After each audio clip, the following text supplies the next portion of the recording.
Welcome to the Slate Podcast, the podcast where we talk about music, movies, and media. I'm George M. Gonzalez, and I'm here with Jeff and Dario. We're here to talk about a very exciting show that I've actually been in anticipation for quite some time. It is The Boys Season 3. The Boys? On Amazon Prime. The Boys, and I am hype.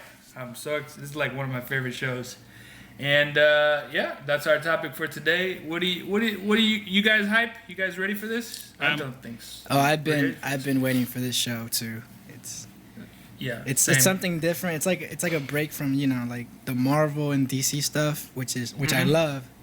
But then stepping into this world is like everything's fair. Like anything could happen, so that's really entertaining. I was not expecting what my poor eyeballs witnessed in any of these shows. Yeah, it's traumatizing to say the least. This is like the properly like if somebody. I remember the first time I heard about this show. My brother told me about it, and it was like, oh yeah, I feel like it's like a real take or a more realistic take if superheroes were actually a thing, and like really R-rated. Superheroes, not just like punching and a little blood, like really like bloody and just crazy gore and stuff. Yes. Yeah, insane. Mm-hmm. But it's such a political show too. There's a lot of political references, but it is like the most realistic, like actually what would happen if superheroes were a thing. And I feel like they really do that. Like, yes, they would be making movies and ads and doing all the commercial things, because they're not just superheroes. They went with the branding side of superheroes. They would be going into places, right? Dark places. Yeah, they'll be going into places. I will never see Ant-Man the same way again. I'm telling you, Ant-Man. Oh my gosh.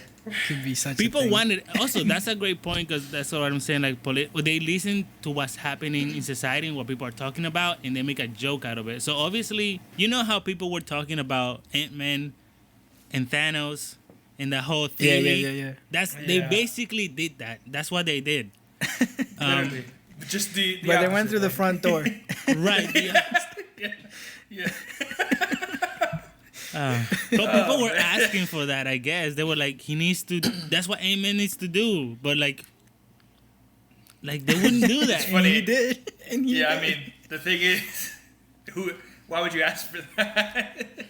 I mean, it worked. It worked. Yeah. Would it have worked on Thanos? I don't know. Maybe.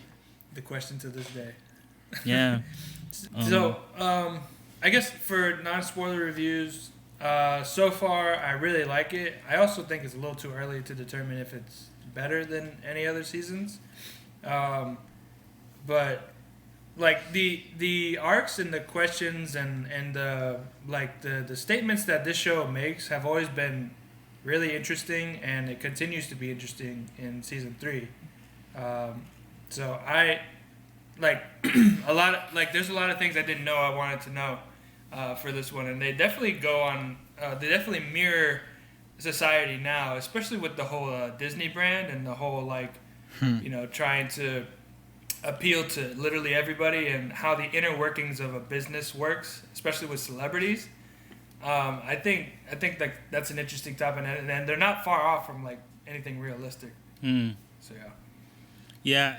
I don't know how I feel about shows when they show the inner workings of entertainment business like this, and it's so depressing and sad and like do they really do that? Do they really everything is just for show and everything is fake and people just everything's fake basically, and how much is that parody and how much are they exaggerating? I don't know. I hope they're exaggerating a lot because that'd be really depressing if like everything you see on social media, they just do it for the clicks and for the likes, and everything's fake, and you really don't know who's a good person, who's a psychopath. I don't think they exaggerate much because just look in real life, like Britney Spears, she went mad, like but that's mental health related. True, but how much of the stuff going on behind the scenes how much of the behind the scenes played into that, you know, like Sure. like they say, like the music industry is one thing too. Like there's a lot of toxicity. So Yeah, I think a good example is also Harvey Weinstein. You know, I mean, if you really want to get into that, like he was super famous, but he was still known as a jerk in the industry. People may not have known it, but people who worked around him knew what he was doing, and no one said anything, which is really horrible to hear. I mean, he's in jail now, but you know, yeah, I guess it does happen. yeah. Mm-hmm. And I had to think. Well, I think it's funny too because there's a lot of characters still that say, oh, I really want to work with like the Seven and Homelander. Like it's my dream to do that. And for me, I'm like, by now, obviously from my perspective, I'm like, why would you want to do that? Like, what are you seeing that makes you think this is the best possible thing to ever happen to you? And also to work with these people. But it's just a matter of perspective. And for me, every person that says that, like, there's a character in here called Supersonic, and he mentioned that it's his dream to do that. And when he said that, I'm like, why? Why would you? Yeah, well, he doesn't know. Thing. You know, he doesn't know. It's crazy. And also, I feel like if I was in that world, maybe I'd see why, and maybe, well, in all honesty, it's all a little exaggerated because everything, like literally everything popular, it has to do with the Seven or superheroes and stuff. Mm-hmm. And I feel like we would somewhat indulge in that. Even nowadays, we definitely indulge in those things, and it's crazy. Yeah, I think that's funny how they have like a category and a channel for everything, like the one for the women's channel, and then like, there's everything. Bro, they got they literally have everything. Vot Mundo. They got Vot Mundo in there. Telemundo. Bro, for the Spanish. Is that when he's saying the speech over and over? And, okay, and you can see the different channels. Yeah. But they say it too. He has like the dip, right? He's in women's only. Oh yeah. He's in that one, and then there's a part where he's like he's like, this thing will be available on Vot Plus and Vot for women and Vot for Vot Mundo. He mentioned Vot Mundo, and I was like, yo. Yeah. Yeah. So, I'll give my last thought without going into spoilers. I think, like you said, it's a little early to tell how good this season's gonna be because it's only been these are only on the first 3 episodes that came out. But my really takeaway from these first 3 episodes is like they did so good in the last 2 episodes on setting up basically the feel of the show and the type of show it is. And for me, this type of show is like the type of show that anything can happen. Like literally, you have no idea what's gonna happen, who's gonna die. And I think because the first 2 seasons set that up that well, the first 3 episodes on this, my real takeaway is like the anticipation of what Homelander is going to do. I mean, they really show like, and I mentioned it to you guys, like they really show how crazy he's going, and they're really setting up that he's gonna do something real big. And like every single scene he's in, I feel like something's about to go down. Like I can't wait. I'm like, this guy is really going crazy, and something crazy is about to happen because you really don't know what's gonna happen. And I love that because I don't want something that's predictable. And this show really managed to tell the audience don't expect anything because we're just gonna go the other way. And just the anticipation, I thought like we were gonna get some sort of resolution within the first 3 episodes, but they're really dragging it out. And just the fact that you never know who's gonna die, who's gonna kill, what's gonna happen, really put me on edge. And like something's gonna happen. He's going crazy. He's gonna snap any second now. And it reminds me like that scene. Last thing I'll say. Can't remember if it was season 1 or season 2 when he's giving the speech to the audience. There's like a crowd outside, and he's giving the speech. Oh, true. Yeah, season and 2. Then he starts like lasering everybody and killing everybody in the crowd, and then turns out to be just him thinking. I remember I thought that might happen, and then it happened, and then it was fake because he was just thinking he wanted to do that. And that was when I realized, oh, this show could do that. Like he's the type of person that would do that. So I wonder when he's gonna do something like that, when he's just gonna start lasering and killing just a crowd of people. That's where your expectations is. Yeah, dude, literally every scene he's in, you can feel the tension, and you feel like afraid for whoever's standing right in front of him. Yeah. You know, but I want to say something, and it goes into spoilers about Homelander. Okay, should we go into spoilers then, if you want to? Yeah, let's go into spoilers. Okay. Good show. Get into it. Yeah. No, yeah. But what I wanted to say is, now we just learned that he's literally free. Like, he doesn't care anymore. You can't, like, threaten him with the video of the airplane or anything, because he doesn't care. That, I think this is the worst case scenario. That, oh my God. What was it? He was like, you know what? Go ahead, do it. Because the thing is, he loves that people loves him. Like, that's his thing. But he's like, I like that people fear. I don't mind people fearing me either. Yeah. And I was like, crap. There's literally like, what do you do? Like, there's there's nothing against him now. And that shows that he's a true villain. He's just playing the good guy, but he's truly the villain of the show. I mean, they've been setting up that from the beginning, but now it's like, oh, he's not just a jerk. He's a psychopath, and he's willing to do whatever it takes. He's not the superhero. He's literally that villain that people think he's a superhero, and that's really good. I don't know if they've ever done anything like that anywhere else as good as they've done it here. I feel like they've tried it like throughout media, like, you know, the whole everybody thinks he's a good guy, but in the end he turns out he's a bad guy, like the whole Mysterio thing. And with this, I mean, with shows you can like stretch things out and develop things more, but with this, it takes that and it doesn't run out of fuel at all, because it's like he's done crazy things, but he just keeps teetering on that edge to the point where it's like at some point he wouldn't care, you know, he just doesn't care what happens to him. Mm-hmm. Especially now, like he said, he has nothing to lose. Like, I guess the only person he cared for is gone. Well, the only thing he cares about, yeah, that's true. And the only thing he cares about is his popularity and the power that he has. Right. So that's why he's like, you can threaten me, and that's, you know, that saying is so smart. You can threaten me, but if I lose everything, like you said, then I got nothing else to lose. So I don't know if you want me. I don't know if you want to put me in that position. And so, of course, then it's like there's this weapon that can kill him. So that's literally what's gonna be allegedly. So that's gonna be the story arc for this season. I feel like just finding that what can that be? Yeah.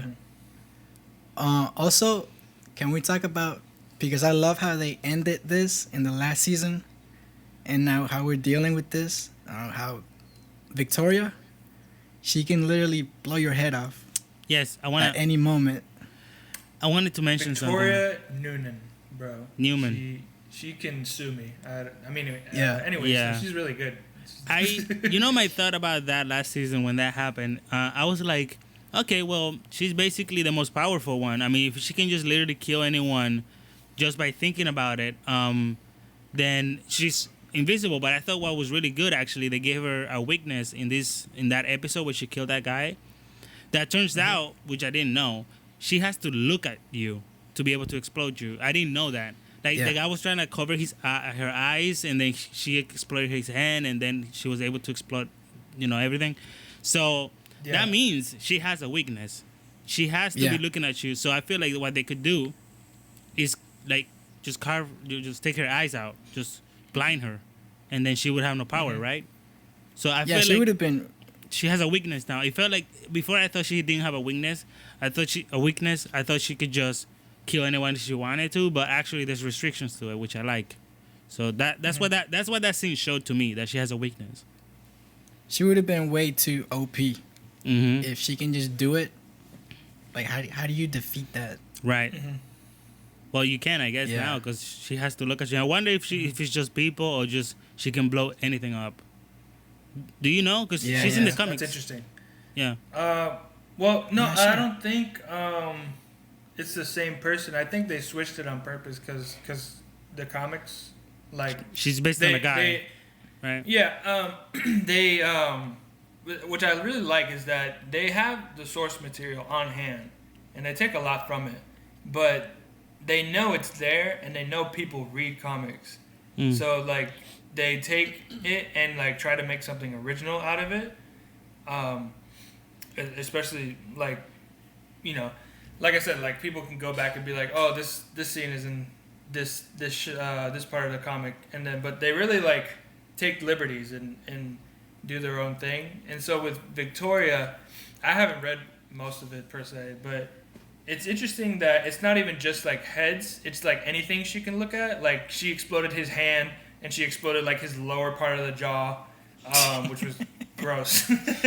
Bro. And the thing is, that's really interesting because it's specific, and also like it makes you wonder how'd she get like well, I guess, you know, soups are made like they're little, and then they get injected with the, what's it called, the V or whatever, I can't remember that blue stuff, the serum. And also I really like I didn't see this coming, that she's apparently adopted by Stan Edgar.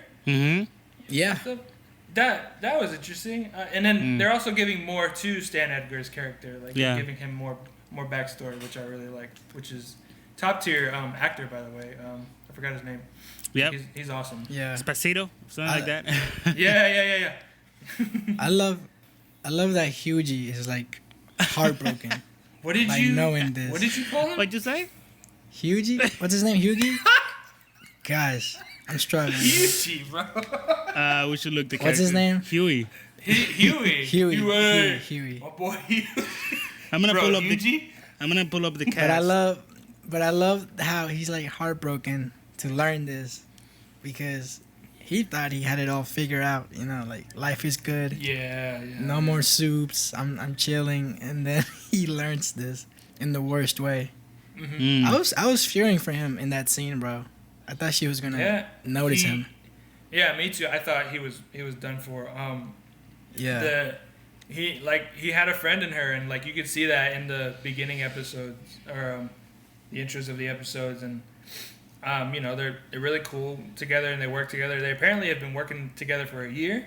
Yeah. And you know, and then to find that out, and for him to make the decision, which I like characters making like drastic decisions. It makes an episode interesting. It's like, it's like, okay, we can't do this by the book. Like as long as we've done it, and they even mentioned like the crime or something or casualties have dropped 60%, which is amazing for their world. But even still, it's like we can't get anything done. We have to do it Butcher's way, basically. And that's crazy. Yeah. Yeah. Speaking of Butcher. Yep. Bro. And there's something I want to point out.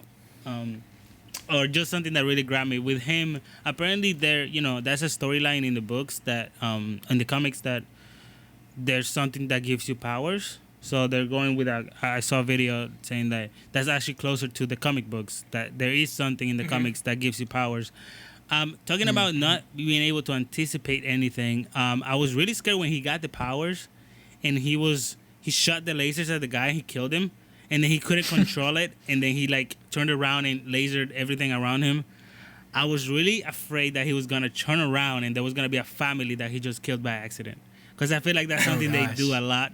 So I was you're trying to anticipate it. Yes, I was trying to anticipate. I was like, oh no, he just killed someone. And I feel like they're kind of leading to that, like he's gonna kill someone accidentally because he can't control it. Mm-hmm. I like how we see him with the powers for the first time too. Like I like that we didn't just see him like take the thing and then see him like transform.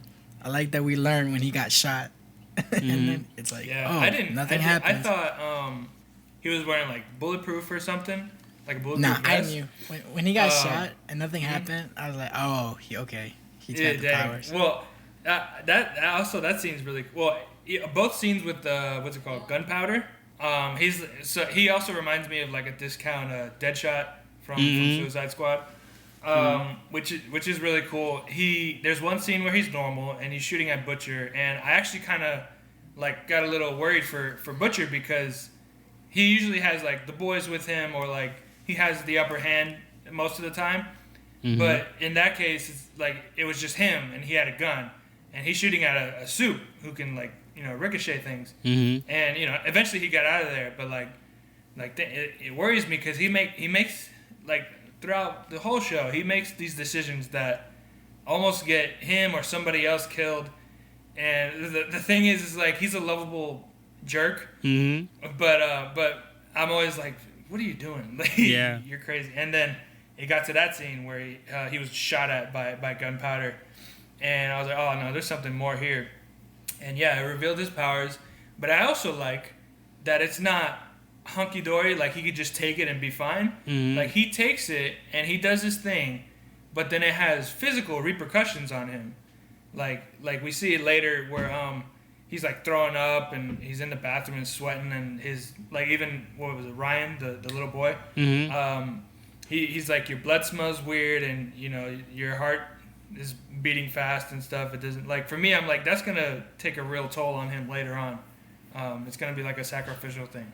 You think he's gonna die at the end of the season? I think not at the end of this season. I think there's gonna be maybe 1 or 2 more seasons, but I think it's gonna play into like maybe later on in the show or another season where he has to take it, but it could kill him. And then he's like, well, if I don't do it, then the world's destroyed, right, or something like that.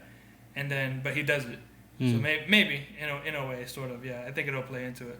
Maybe. And also, the boys, like I'm anticipating how they're gonna react to him because he threw up on Huey, right, in his last episode, and so now they're gonna figure out. So I'm wondering how they're gonna feel about him literally becoming what he hates. Right.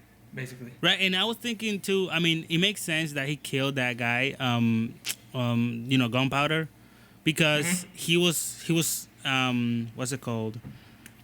Regretful that he didn't kill the other guy, because he's like, I guess he wants to kill Soups, because that's the thing, he doesn't want to get them away, so he could have locked him up, but I think his thinking is like, if I lock him up, he can escape, they can just free him, and then he's back on the streets, and they're like, what was the point? But at the same time, especially the leverage that they have now, yeah. Yeah, but then at the same time, it's like you said, he just became what he hates. So like, he just did what the Soups do, which is kill somebody and have power over other people, and just kill them, and basically think they're all these, they're powerful, like all powerful. And I feel like he's gonna do something accident. I mean, when he threw up, does that mean that, that I know you only get powers for 24 hours, so that means he that's it. That was the end of it. He doesn't have to deal with it anymore. I'm thinking that him throwing up on Huey means the 24 hours are up. Well, that's what I was thinking. I think it was ended when he was like when he said it, like when the supervision went away and he was in the bathroom. He's like, finally, like it's gone. I think it was there, but I think the physical repercussions stayed with him because it's like, it's like taking anything. Like you'll have it in you.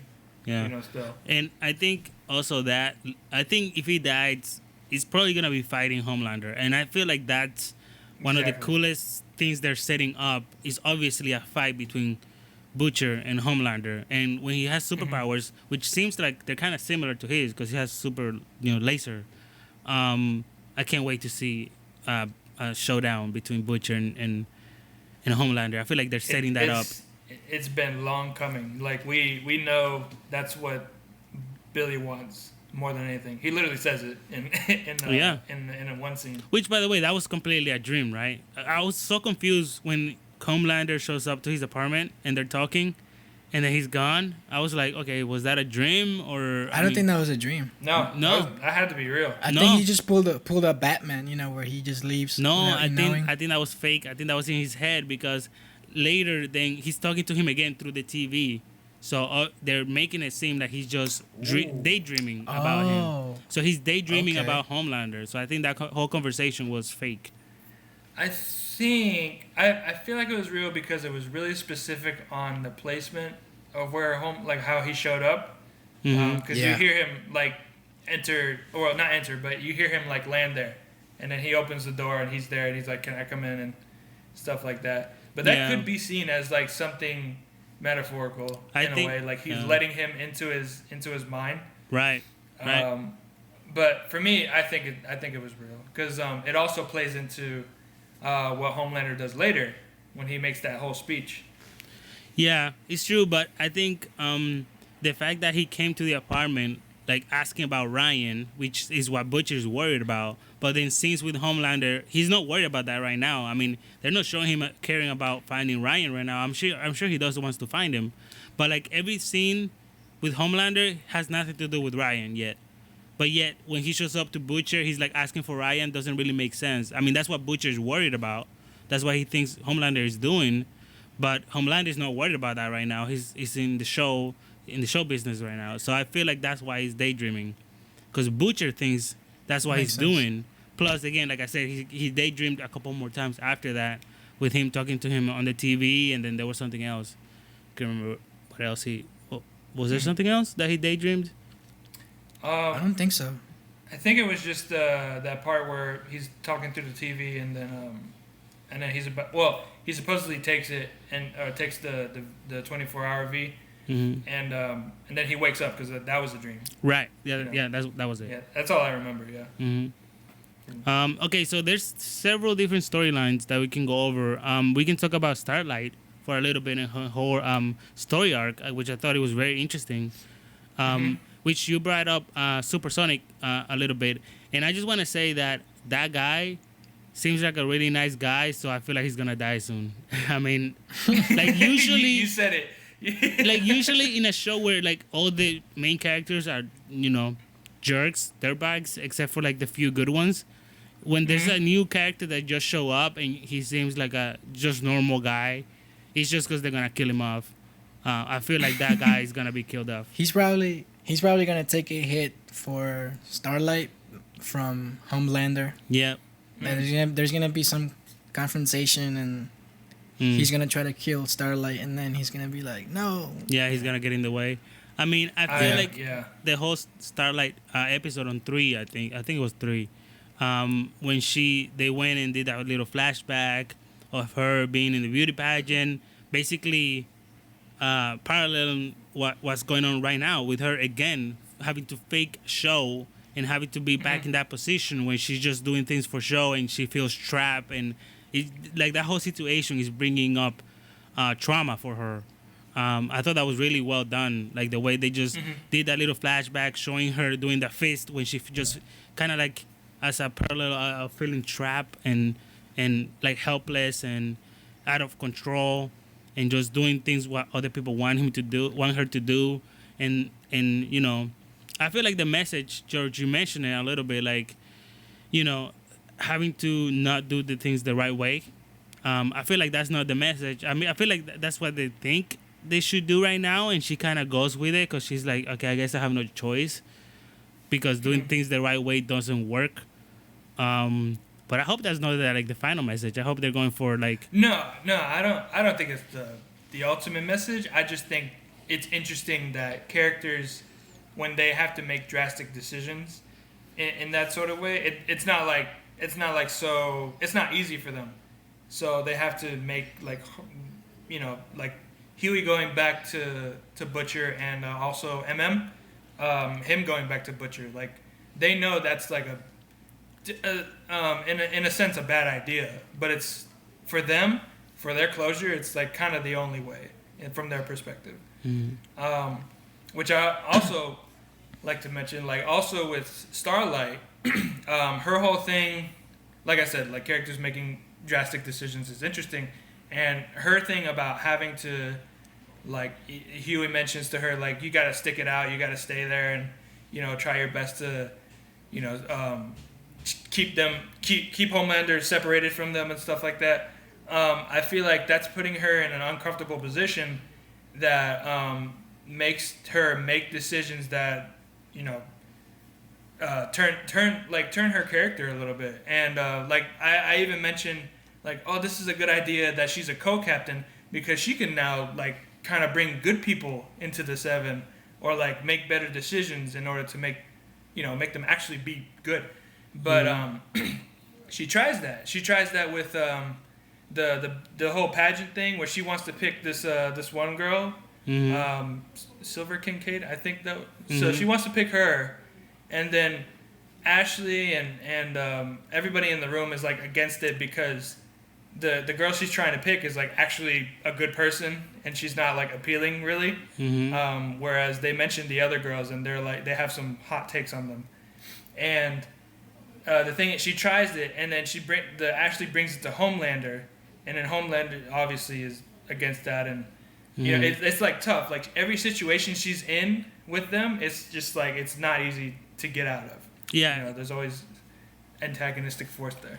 And the realization that she comes to when Supersonic wants to join, and she's like, I feel like that's her kind of like giving up, like, hey, you don't want to be in the 7 because Homelander's here and he's just gonna make your life miserable, and like we have no control. At the end of the day, you know, especially since his numbers starts doing better, now he's like gaining control again back, and he feels look no when he's like, I'm the guy, like I make all these decisions at the end of the day, and it's like she doesn't want to bring anyone into that you know, into the 7, because if you're in the 7, I mean, turns out from the outside looks great, but when you actually join, it's like when you start seeing, oh, actually Homelander is a villain, and all these people are jerks, and like really you're not safe if you're around Homelander. You're not safe, which again is like a tough situation. Like, what do you do? I did like that on the 3rd episode when I guess we're dealing with her trauma. That really reminded me of Stranger Things, because they're also dealing with trauma from the past. And also Kimiko, she's also kind of dealing with, you know, her trauma. You know, when they were at the park and she saw those 2 kids eating the cotton candy. Yep. Oh, like that poor girl, now we learned that she never had a childhood. Like she's super scarred. Yeah. You know? And way to say and like about so, sorry, go ahead. And I like that moment when she was connecting with what's the kid's name? Ryan. Oh, Ryan. Oh, Ryan, yeah, I really like that. Yeah. That was a really cool moment to see. Like, they understand each other. They know exactly what the other's feeling, pretty much. They both hate their powers. Yeah. And funny, like, to say, like, see a character grow. Like, if you remember how she came into the show, she was killing people. Like, tearing people apart. Like, she was a monster. And then now she's growing, and now we actually get to know her and find out that she's actually just a child, like inside, like she just wants to have that childhood that she never got to have, and she didn't want to do all those killings, but she did do it. So yeah, contrast that to like how she came into the show, like just being a killer and like her powers is literally super strength and fighting, like she can tear your arm off, but then you she apparently can't die. When she broke his arm off, not off, but when she broke the arm, that was hilarious. Yeah. And unnecessary. You could have just faked it. You could have just pretend. You don't really have to have your arm freaking, you know. Yeah. Maybe. Well, I guess he just wanted to go the distance and be like, you know, don't put anything to chance, you know. I mean, it's true. I mean, I feel like, what if she would have showed up at his house like, hey, I thought your arm was broken or something. You buy a fake cast and put it on your arm. Yeah, but you don't have to do that. I feel I mean they could have shown it better, like by him like showing up to work with the cast and everything. But you are liable to being discovered, because if you say your arm is broken but it's not really broken, something could happen. She could see you around somehow, and then that's it. Your plans failed. But if your arm is actually broken, like you're not faking. Your arm is actually broken. I mean, it is an extreme to like having to like. I get you. Like most people would just lie, but he just wants to be sure.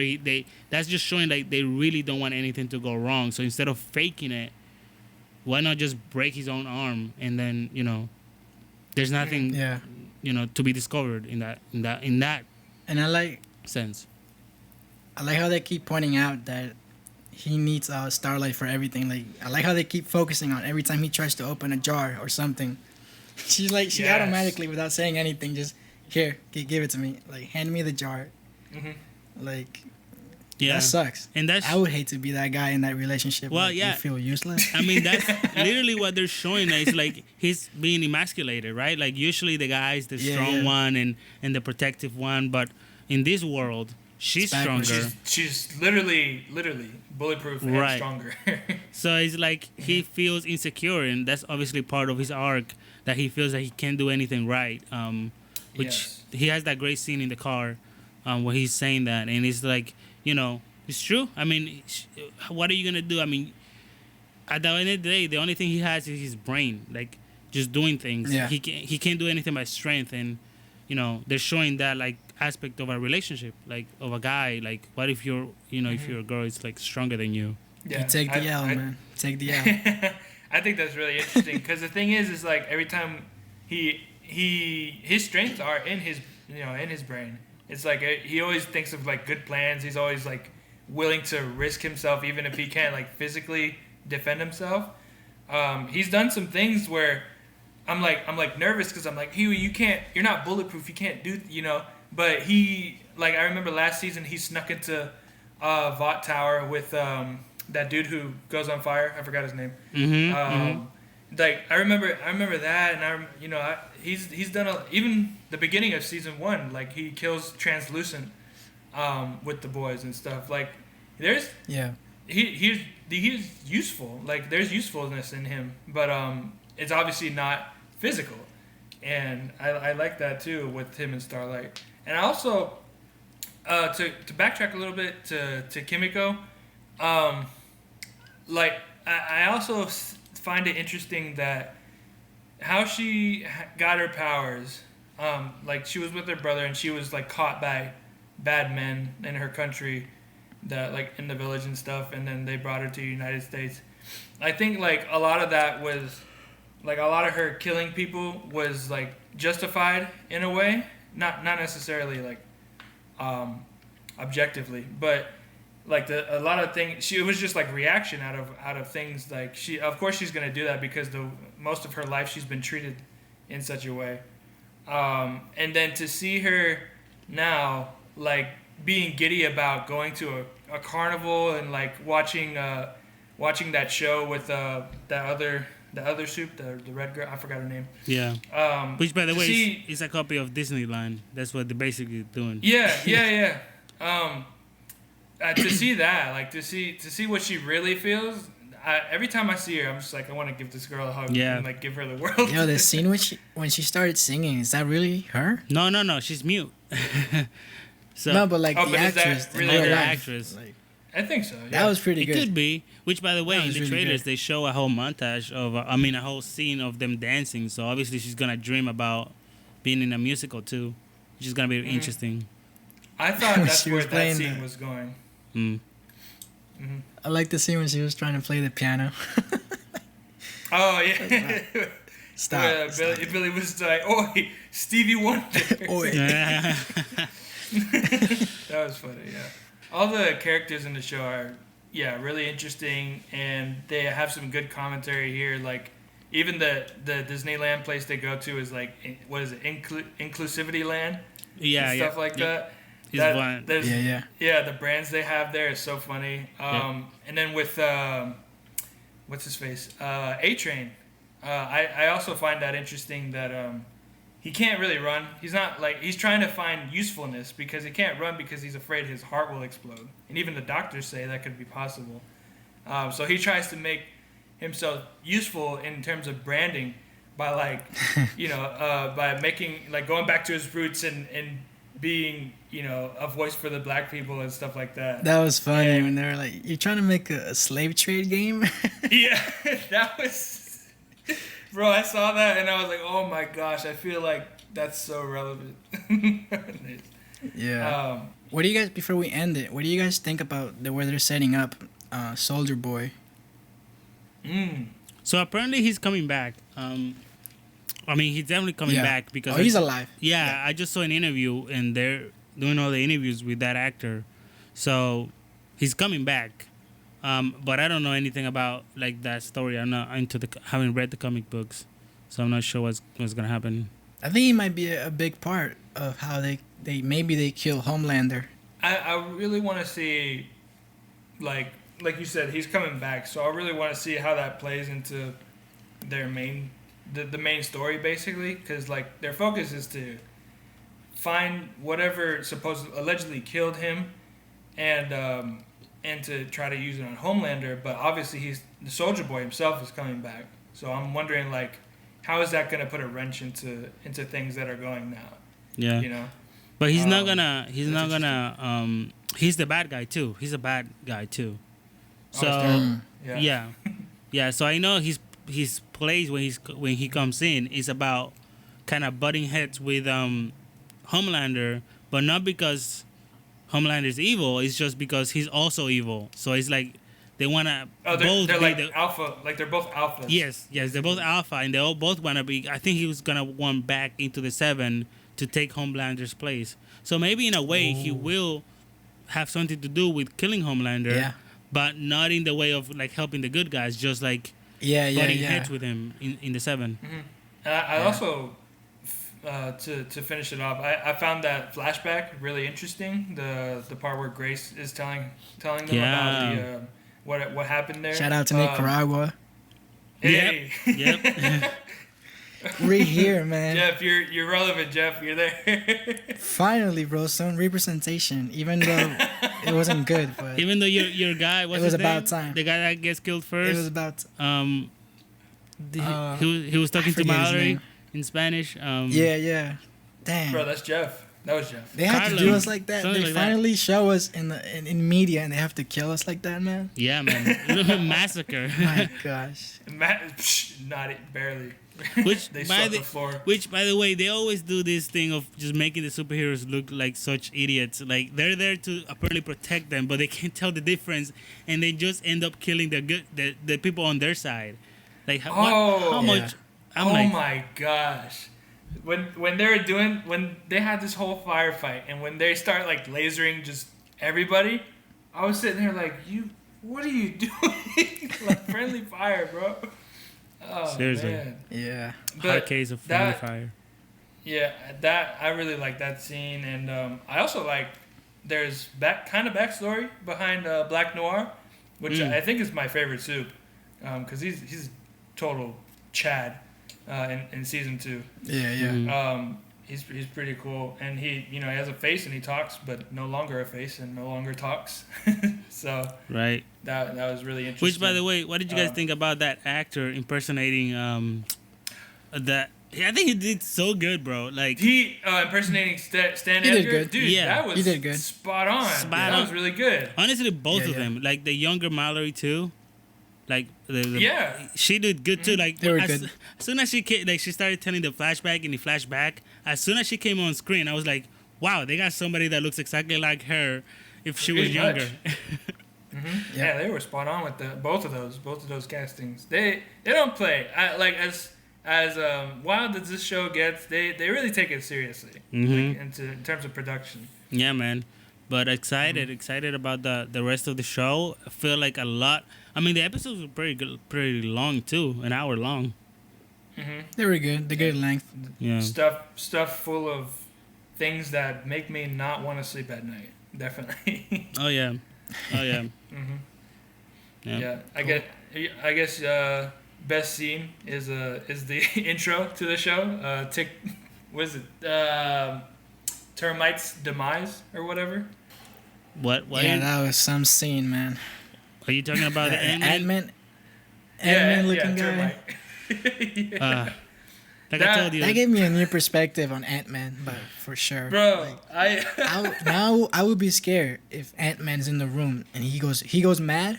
Everybody's dead. That's it. You're dead. That even happened in That's a movie. Marvel should make that movie. What if Ant-Man went mad? What if Ant-Man went mad? That's a what if comic. I mean, they technically did with What If, right? The show, remember? No, that was something else. That was the Wasp. No, that was. No, I'm saying the Ant-Man character. What if he goes evil? Oh, never mind. I get what you're saying. Yeah, I remember. Yeah, like he was killing everybody. He wanted to avenge his wife or something, so he started killing off all the Avengers. Right. Yeah. They did that do was wild. that. Yeah. That's pretty wild. Okay. You're right.